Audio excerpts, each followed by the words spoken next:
Mountains that decide empires. Mountains are not barriers.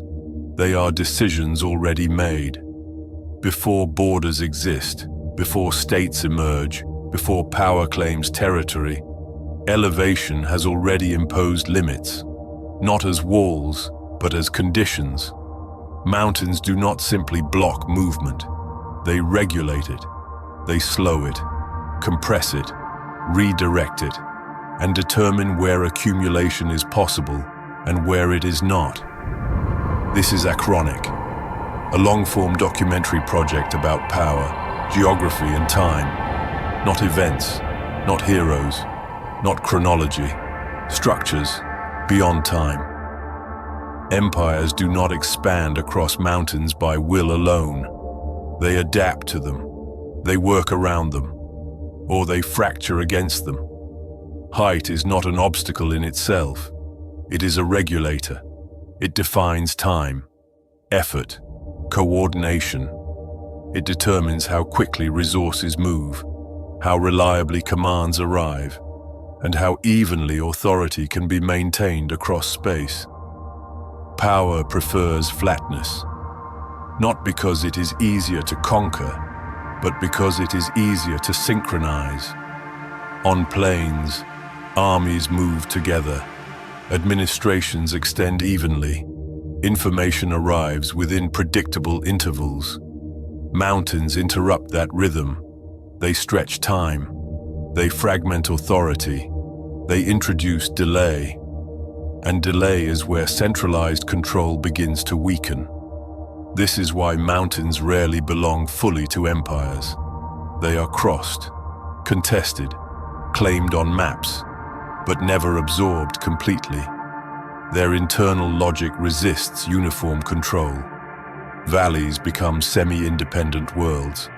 Passes become points of compression, where movement narrows and control concentrates briefly before dissolving again. In mountainous terrain, power does not spread across surfaces. It concentrates along corridors. Influence becomes linear rather than expansive. Supply chains elongate. Communication becomes intermittent. Every decision carries a cost, measured not only in distance but in time. Over long durations, these costs accumulate. In mountain systems, friction is not accidental, it is structural. Energy is lost with every ascent, every descent, every deviation. Transport becomes uneven. Supply becomes fragile. Redundancy is difficult to maintain, and failure is rarely isolated. A single interruption propagates across the system. Not because the system is weak, but because it is stretched. Centralized power depends on predictability. It requires that distance, time, and effort remain proportional. Mountains break that proportionality. A short distance can take longer than a long one. A small movement can require disproportionate resources. Planning becomes estimation rather than calculation. Authority loses precision as a result. Mountains do not cause collapse directly. They produce asymmetry. They favor local continuity over centralized command. What persists in these regions is not imperial order, but adaptation. Power survives by negotiating with terrain rather than imposing itself upon it. This negotiation reshapes political form. Direct rule becomes indirect. Garrisons replace governance. Alliances replace administration. Authority shifts from continuous presence to managed exceptions. Empires do not disappear at mountain edges, but they change character there. This is why mountain regions generate persistent borders, cultural density, and political fragmentation. Not because populations resist empire more fiercely, but because terrain enforces limits on scale. Scale is not ideological, it is logistical. Beyond certain thresholds, Coordination fails regardless of intent. Power responds to this failure by simplifying. It reduces ambition. It narrows scope. Expansion is replaced by maintenance. What was once designed to grow becomes a system designed to hold. Complexity is traded for endurance. Control becomes less visible, less ambitious, more conditional. This transition is rarely acknowledged as geographic. It is framed as political reform, as strategic retreat, as administrative adjustment.